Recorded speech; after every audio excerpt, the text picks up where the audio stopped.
I'm Dan LeClaire. I'm with the Global Business School Network, a group of a little more than 120 schools in 50 countries working to improve leadership, management, entrepreneurship in and for the developing world. And I'm here today with three great people to talk about business and human rights and how to make business and human rights a stronger, more consistent part of business school curricula and our research. And I'm very happy to welcome Michael Posner. Michael Posner is the Jerome Kohlberg Professor of Ethics and Finance and Professor of Business and Society, and the Director of the Center for Business and Human Rights at the Stern School of Management at New York University. Welcome, Mike. Thanks, Dan. Great to be with you. Yeah, and then we also have Dorothy Baumann-Polly, Doro, as we know her, who is actually connected to this NYU Center for Business and Human Rights as its research director, but has her own center at the University of Geneva School of Economics and Business. And she's the director of that center since it was founded in 2019. She's also a well-known ethics scholar and professor, and has her PhD from the University of Zurich. And we have Ken McPhail from the Alliance Manchester Business School, where he is the deputy head of the business school, the Alliance Manchester Business School, and director of research. And he serves also as a professor of accounting. And I understand, Ken, you're in for a little bit of a sabbatical in the coming days. That's going to be great. Yes, I'm very much looking forward to some time to reflect a bit more on accounting for human rights and how we advance this really, really important agenda. Well, I hope we'll have a little bit of time to talk about that during this discussion. But I want to go back to Mike. In fact, I hope everyone in the audience gets to know Mike and Doro and Ken a little bit better through this discussion. I want to start with Mike and ask, you're been at the Stern School since 2013, but prior to that, you were in the Obama administration as Assistant Secretary of State for the Bureau of Democracy, Human Rights, and Labor, and have had a long career in human rights and policy and multi-sectoral alliances, you're a lawyer. And I'm wondering how you found yourself at the Stern School of Management. How does a nice fellow like you end up in a top business school? Well, Dan, as you say, I've worked on these issues in various incarnations. I was with an NGO called Human Rights First, then I went into government. And what became very clear to me, especially in the government, was that in the world of the 21st century, companies are playing a huge role in areas where traditionally people assumed governments would take care of it. We have what I call a governance gap. And so you have big global companies operating in either weak states or authoritarian states where governments aren't protecting their own people. So when I came out, in government, I set up a unit in the State Department looking at business and human rights. And I realized government plays a role, important role. We didn't do everything we set out to do, but we made some progress. But I realized also that this needs to be firmly rooted in the business community and with business schools. So I went looking for a business school that would have me and have us to really try to embed this as a central part of business education. Oh, that's a great story. Who remind me the dean at the time? Dean was a guy named Peter Henry, who was a development economist. He wrote a book about lessons from third world economies that could be applied to first world economies. And he came into Stern, which was substantially a finance school, very much in the aftermath of the financial crisis, with the school looking to try to have a kind of broader view of the role of business beyond just the traditional role of maximizing financial returns for investors. So they went looking for him. He was out at Stanford. He came in and then when I knocked on his door, he was quite intrigued by the notion that this was part of his broader vision about looking at the relationship of business and society. And so he was ready and eager, in fact, to sort of bring us on as part of his vision. Sounds like a big turning point for the Stern School, and one that matters to GBSN, because we're happy to welcome the Stern School of Management to the Global Business School Network.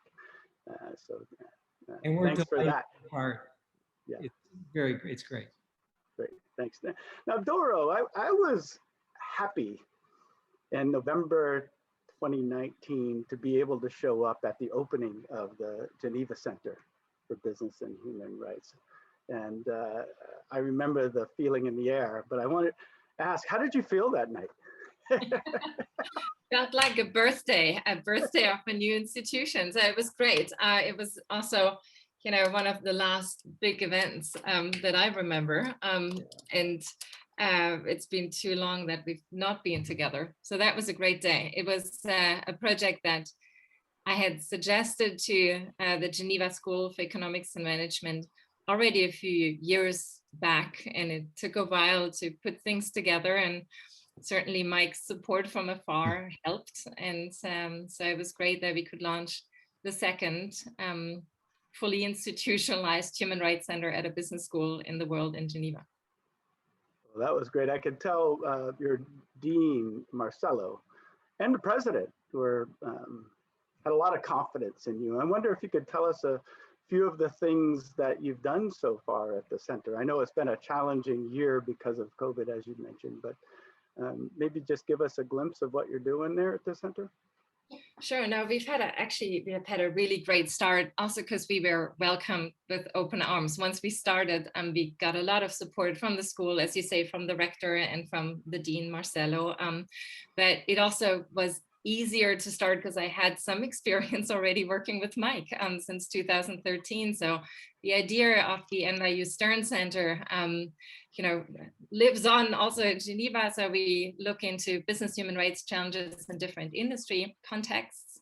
And we have different focus areas, one on the finance industry, which is very important for Geneva, one on agriculture, with a focus on commodity trading companies and food and beverage companies, also around Geneva.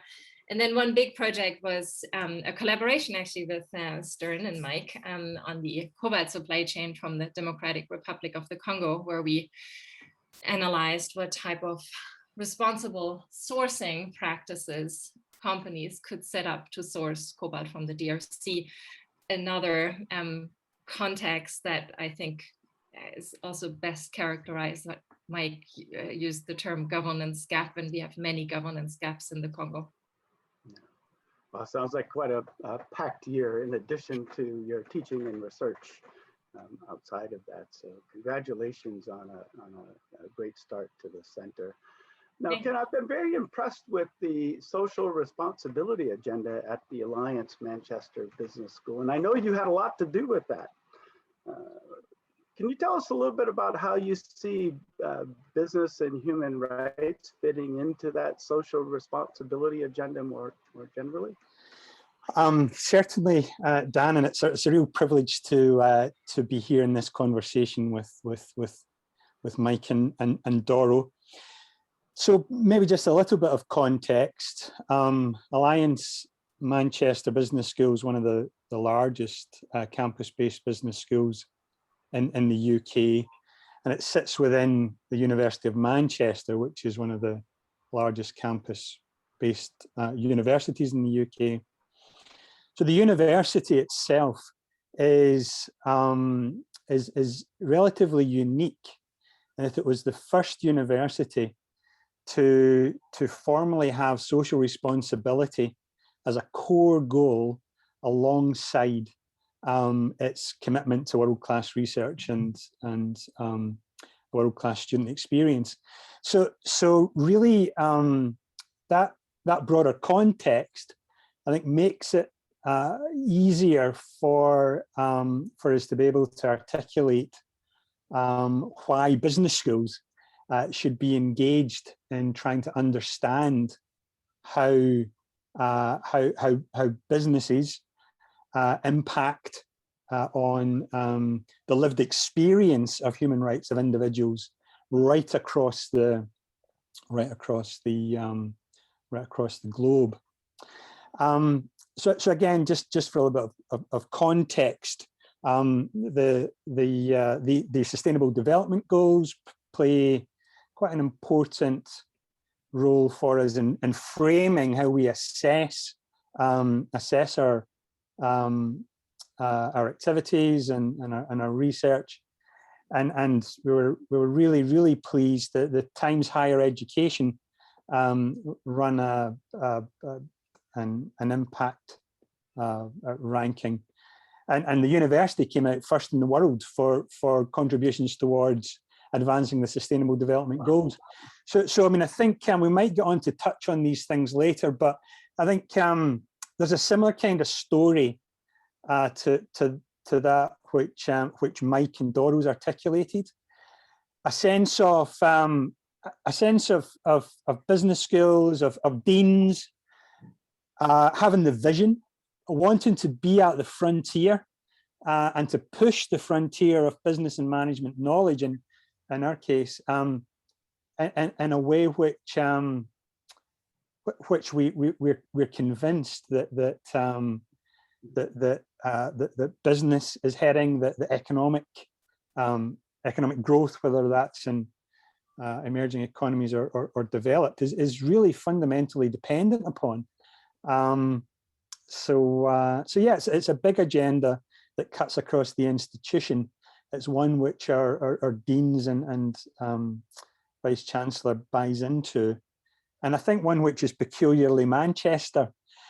The city is got a fantastic history. It was, the union movement. The university was where Marx met Engels. It's women's suffragette. It's it's just in the DNA in Manchester to want to pioneer and do things just a little bit differently.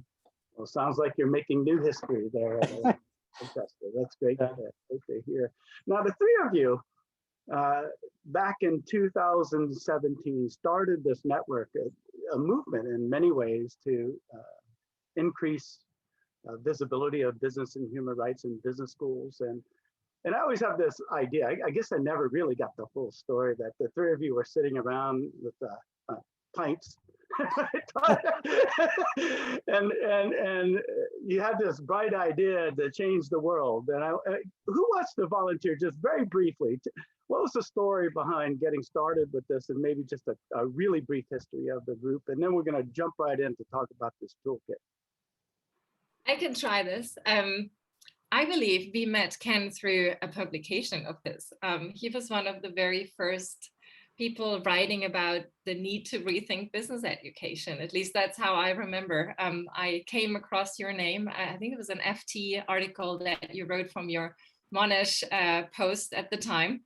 And we read it and thought, yeah, who is he? And then I emailed you, and we started a conversation. I think that was how we came together eventually. Yeah. And you had big plans then in Manchester, and it was at the time, I think, still you had to look with a magnifying glass of people who think alike, and we were really lucky to find Ken. And then we felt we should have more allies and create a network of people who think alike and who are in business schools, often trying alone, to do what we've started, for example, at NYU Stern. And so supporting them in their loneliness, I got a feeling you weren't dragging Mike behind you. Knowing what I know about Mike, what role did you play in this, Mike? And how did you connect the dots on this? Well, I very enthusiastically supporting what Doro was really leading. I had my own sort of US-centric experience. In an earlier life, I taught law for a number of years, first at Yale and then at Columbia. And I started one of the first human rights clinics at the Yale Law School in 1980 or 81, long, long time ago. And at the time, there really weren't, human rights programs were very underdeveloped, even in law schools. Today, it's really a common feature.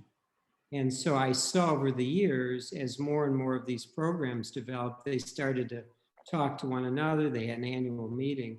And so that was sort of a template to me, the idea that rather than trying to do it on our own, you know, we could, Doro and I are both energetic, but there's only so much we can accomplish in a 24-hour day. And there's so many people teaching in business schools, doing research in business schools around the world. And our thought was, let's go out and try to find our allies like Ken and try to build a network. Well, that's great. Having been to a few of those meetings, I could tell you the energy is very high and a lot has been accomplished and it's grown. And I think last count, Doro, how many folks involved with the network? I think over 60 business schools from around the world, but thanks to the collaboration with you, Dan, with GBSN, and the new collaboration with Prime, of course, we hope to grow and excite more people to join us. Great, great. Well, let's talk about one thing that this network has done, which I think is very important, or will be very important when we look back about what we think is a shift happening in business education, the toolkit. Designed to help make the case, but also provide support for business schools who are really interested in moving in this direction and incorporating human rights in business education. And may I show it? I have the printed Yeah. here. Here it is. It's on my desk. I could show mine too, but I can't afford the color printer.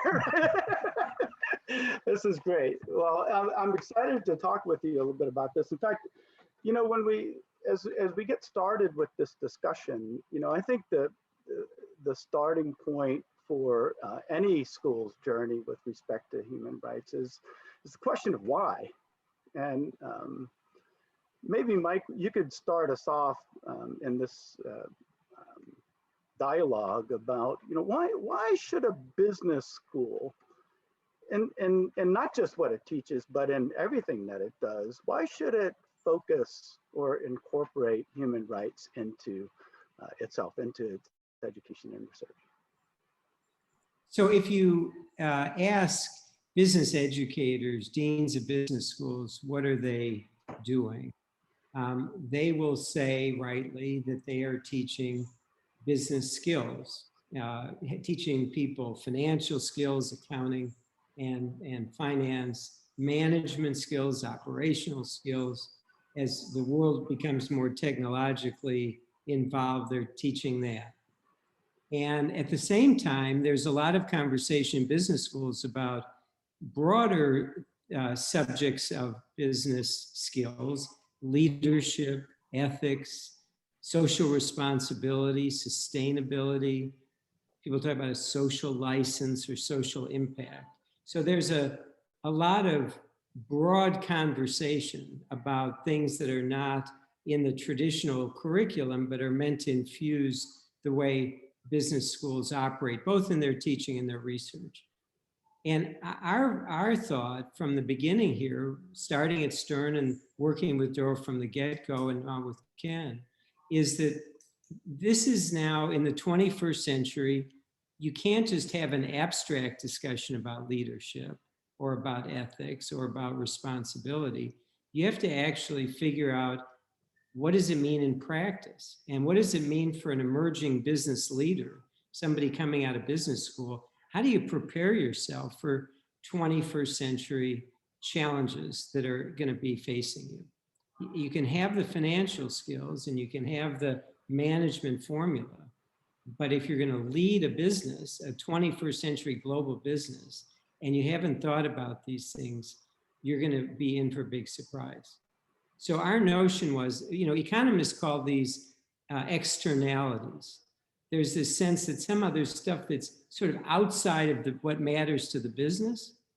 And then the externalities come in to bite you, because the reality is the world is not making those clean distinctions between what your business is and what's going on in the world. If you're running a coal company, You can call global warming an externality, but guess what? Your business is about to take a big hit as the world begins to focus more and is focusing on global warming. And the same thing, if you're running a global manufacturing operation, you better be aware of what's going on out there, because if you don't pay attention, somebody else is going to pay attention. That's Doro's work on cobalt, or it's the work we've done on manufacturing in Bangladesh. So we're very practical. We're saying for business students, there needs to be education on these very real practical business issues. They need the skills and the tools to basically be prepared for these things when they come their way, especially as they rise in the corporate ladder and become leaders. And when you talk about that, I get a clear sense that it's cross-cutting, the issues related to human rights across many sort of, I'll call them silos in business education. In some cases, I think it's pretty obvious the issues that are involved, that supply chain, for example, or even marketing when you're talking about brands and reputation, just as an example. But Ken, I wonder if you could help us out here with accounting. How does human rights in business fit in the accounting agenda? Give us a few examples if you can. Sure, Dan. So there are different types of accounting. We maybe could start with that.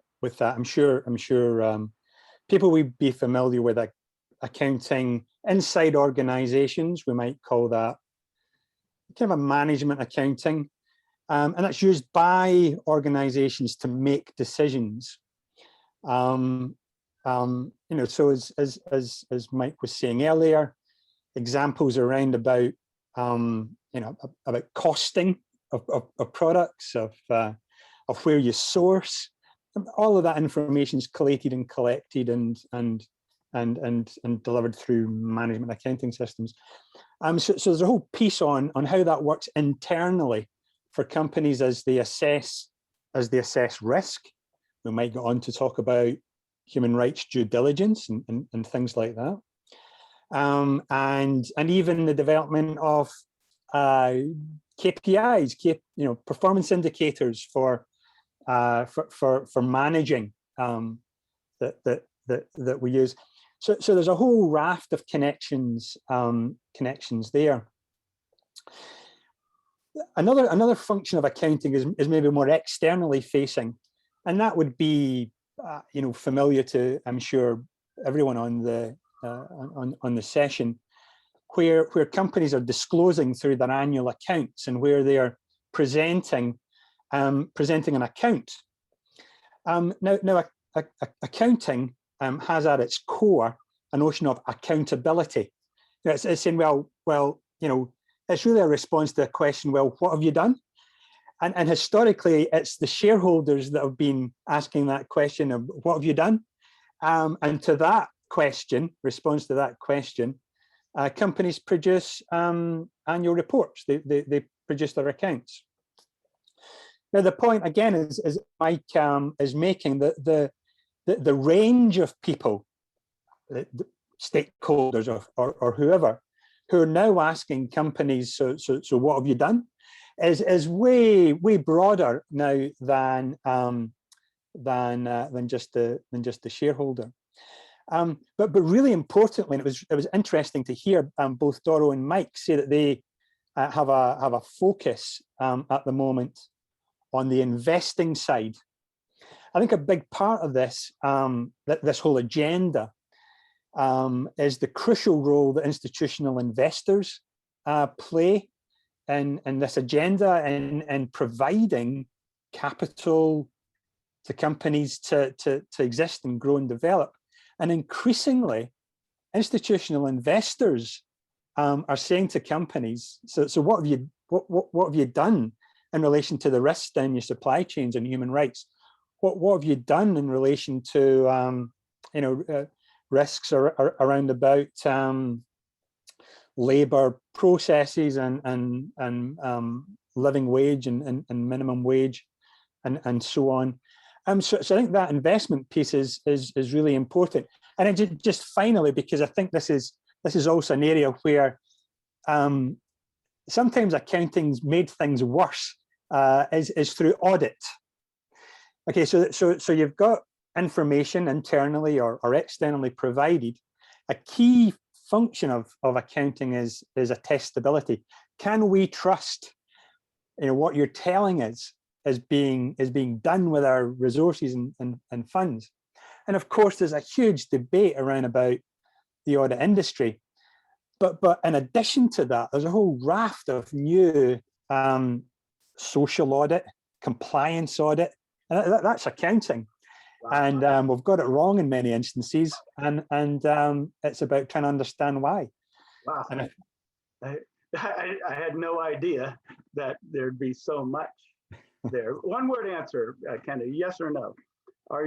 Do you think the students coming out of accounting programs, we often focus on MBA programs in our discussions, but do you think the large number of students coming out of accounting programs around the world are prepared for this world? Yes or no?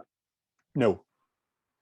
Well, Not yet. Not yet. Yeah, I like that. Now, Dora, I saw a lot of head shaking when both Ken and Mike were talking. I think you have some things you want to add to this discussion already. One thing that maybe I could ask you to point to specifically, is this something students want? I think so, because I have so many in my class. It seems that way, right?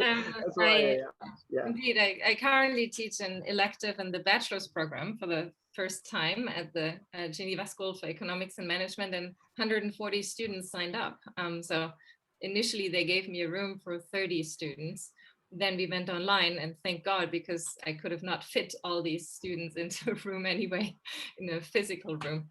I nodded along because I really enjoy listening to Ken, how he explains how human rights play out in the accounting discipline. And I think this is the exact exercise we should actually go through in all subdisciplines of management. What is the human rights component of the marketing discipline? What is the human rights component of finance, etc.?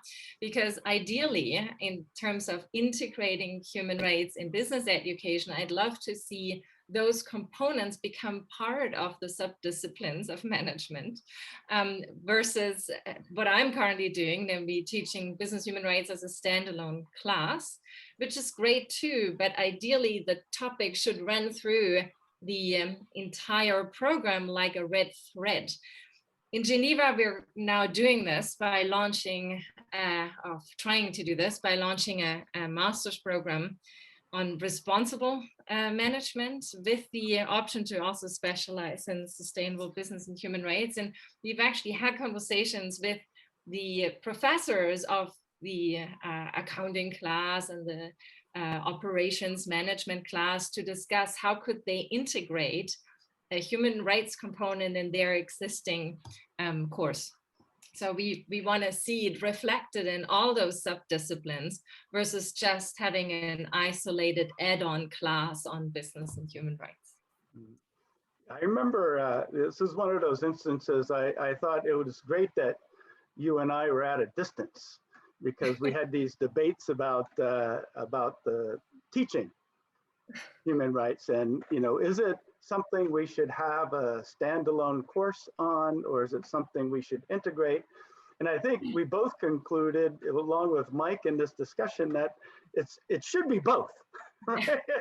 Ideally, it's both. You connect the integration across the disciplines with something that's an important and critical part of the curriculum. Each one has limitations too, right? I like to say, I don't like saying this, I feel like I have to, that a standalone course sometimes is a recipe for isolation, right? That if it's being taught here, sometimes other professors in accounting or finance or marketing say, well, they're doing that over there, we don't need to do anything about it here. On the other hand, integration, we sometimes say, is a recipe for invisibility, right? That over time, when different people teach a course, it just fades away potentially. So this is a pretty big commitment schools need to make in order to get this to happen. Dora, you want to comment about that? Yeah, I think another big distinction is sort of the electives versus mandatory classes. Should business human rights be relevant for your degree, or do you only attract students that are already converted and they want to hear more about business human rights? So currently in the bachelor's program, I have an elective, but I also teach in a program for commodity traders where the human rights component, which they added through me, is not voluntary, but they have to come and listen to me, and it's entirely different teaching. And while it's much harder for me, I think it's a lot more useful because I actually get to speak to future managers in the commodity trading industry, where I think human rights matters a great deal, yet they probably wouldn't choose my class. Now, Mike, you brought this up earlier about practice, and I'm wondering if, well, you, Mike, or any of the panel have anything to say about pedagogy. When we talk about curriculum, it's not just what you teach, the content, it's the way you teach it and the way you structure these things together. But any experience on the pedagogical side that either one of you want to note? Mike? Oh, Mike, I think you're still muted there. Yeah, I would, a couple of things for me. One is I teach both MBA students, undergraduates, and I also do some law and business classes where law students and business students are together. And I never assume that people come with a vast human rights experience. They don't know about human rights treaties, etc. And I'm not going to spend 14 weeks doing that. But I do feel there needs to be a kind of grounding, so we're all using the same terms. There's a common understanding that this is not just things thrown in the air. There is actually some basis for this among governments. Governments have developed some standards for behavior, and those are going to be applied here. Second thing is that I think there's a lot of desire on the part of students to try to think about, you know, how this complicates, or there's not a desire, there is a reality that what we're teaching is a bit different, quite different than what they're hearing in lots of other classrooms. So our notion is these are things you really ought to do, but there are things that require some investment, time, energy, money. And if your sole focus is on short-term returns, then you're going to make it really impossible to succeed on this. And to get at that pedagogically, you have to sort of tease out the issues, looking at different industries, looking at practical examples, and giving students a chance to engage with each other and debate the issues. Because they're shy initially about challenging the teacher. I want them to challenge, and I want them to challenge each other. So I do some class exercises, some role plays, I engage with debates, but there's some combination, and I have lots of visitors in who are from industry or from government or from NGOs, try to mix it up so that there's some core teaching of here's the law, here's some details you need to know, but a lot of it is really just teasing out, what does this mean if you're in the food and beverage industry or the oil industry or the tech sector? How do these things play out in real time? And allowing students to engage with each other, to debate their differences and come out at the other end realizing, these things are really hard and complicated, but there is a way to do it. And I think by the end of a term, if I'm successful, they come away thinking, boy, I never thought about a lot of this stuff, but it's for real. And there are some ways that we can actually apply this in whatever company I go work for. To have additional lenses through which we view these problems is very important. It sounds like you've done a great job with that, Mike. Ken, anything you want to add on the teaching side before we talk about research? Just to maybe just two points. One on Doro's. I think I would agree with Doro in relation to thinking about what business and human rights means in each of these subdisciplines.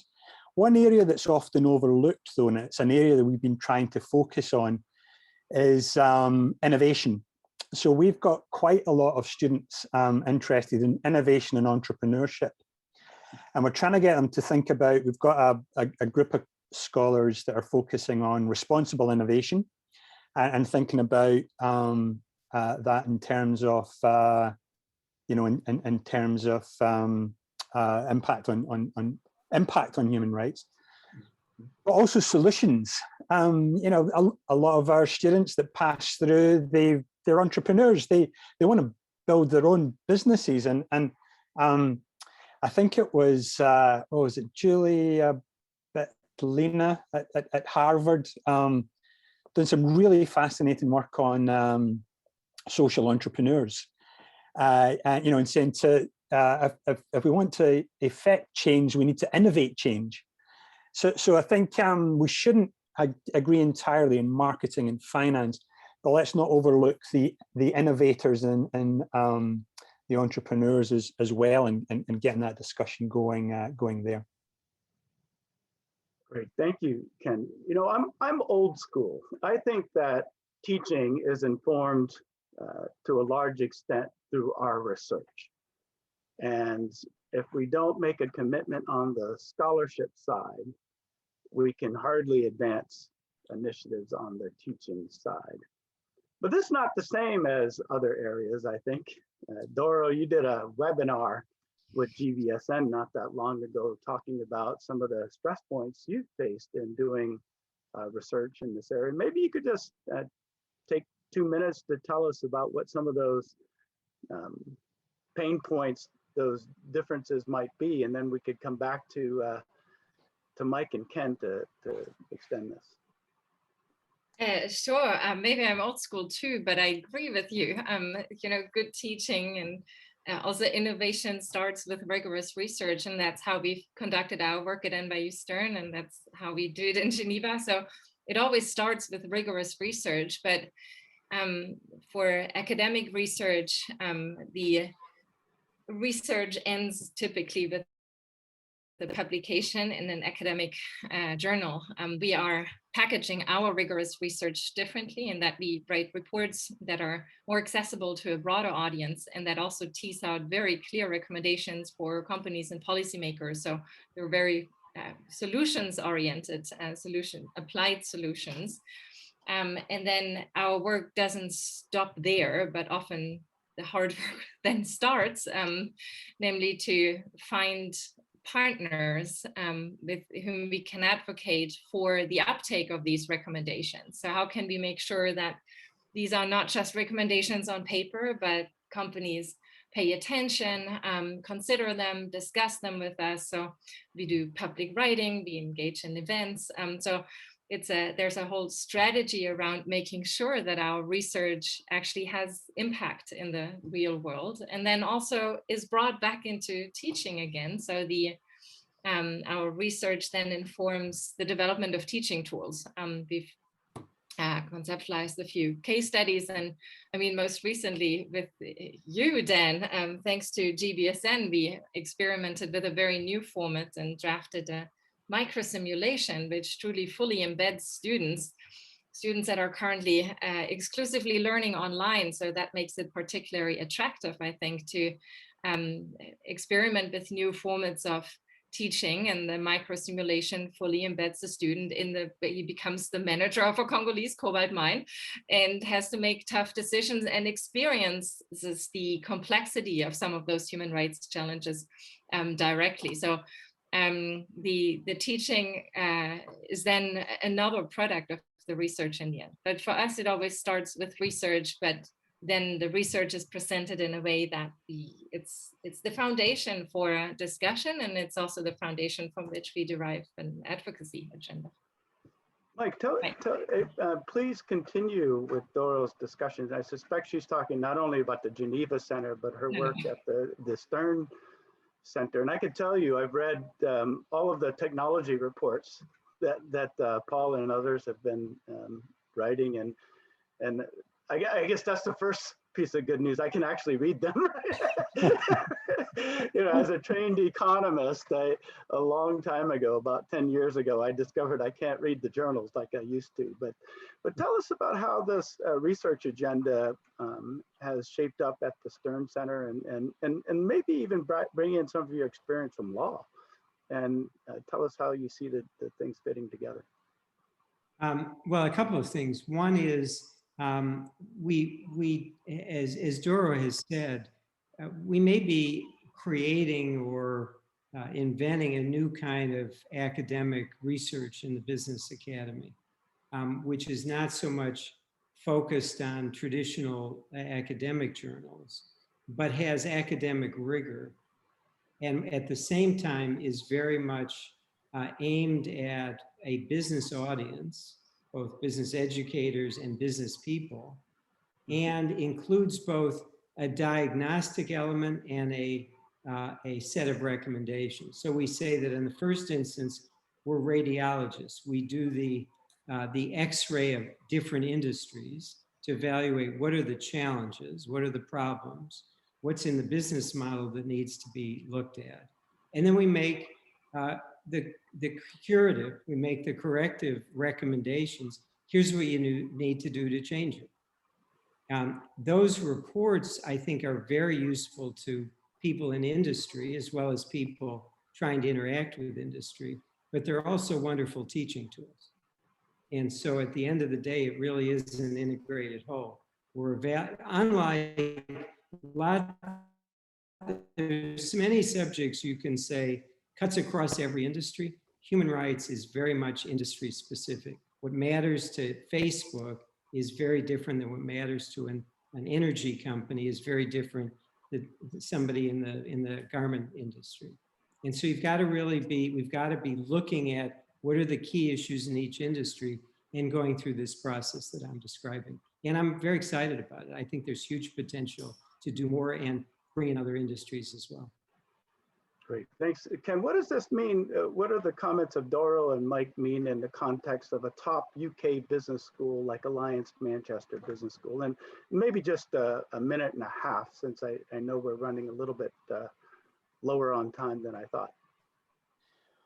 Well, those comments ring true, actually. So I bear the scars of just having submitted some of the colleagues on the call will be familiar with the Research Excellence Framework. It's a big government audit of research produced by universities in the UK, and funding is allocated based on the quality of that. Now what we're seeing is a shift over the past few years towards impact, research impact, measurable, definable, verifiable impact from your research becoming a bigger part of the assessment of research from universities. It's really interesting. I think there is a trend. I just want to make two points. I do think that we absolutely do still need conceptual theoretical research. We need that, and I'm sure Mike from the law perspective as well, we need that. But the problem is the preponderance has been towards that, and dare I say even slightly more esoteric research, and politically it's just not good enough anymore, particularly for publicly funded big higher education. That there needs to be some sense of university research being able to be applied to some of these big intractable social, economic, environmental problems that we're grappling with. And I'm interesting that I do see a shift in that direction. The way the FT measures the quality of MBA, the Responsible Research and Business Initiative, that many of the colleagues from Academy of Management engaged in that as well. So there is a shift. Sorry, that was longer than 2 sentences, but it's a Okay. subject I care a lot about. That's okay. We've covered a lot of territory in this discussion, but I wonder, you know, sometimes the audience for discussions like this, I would describe as the choir. These are the people that already think business and human rights are an important challenge we ought to be dealing with. But another word for the choir, right? I always say it's sometimes the choir speaking to the choir. Another word for the choir is the champions, right? And I wonder if you, in this maybe last 2 minutes that we have, can share a piece of advice for all of our champions out there, the ones that are trying to move the needle on human rights and business education. And then at the same time, maybe just a final remark might be something you wish we would have talked about, but didn't get a chance to. But let's make this quick, about 30 seconds each. Great. Who wants to start? All right, I'll start. First, thanks, Dan, for doing this. I would say 3 things to the champions. Students want this. Business leaders want this. Society needs this. And so these are things, these are subjects that are very timely, whether it's income inequality in our world, whether it's disinformation online, all the issues relating to racial and other inequality. These are all human rights issues deeply felt in our society.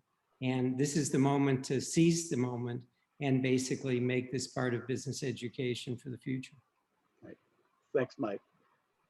Dora? Great, I can build on that.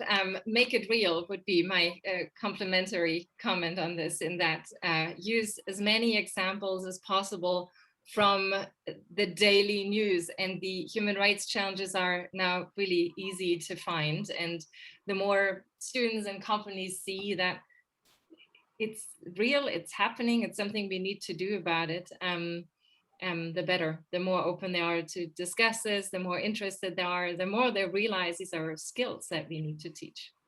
Great. Thank you, Doro. Ken, last words. Word to the choir, just keep on singing. This is an agenda that isn't going to go away.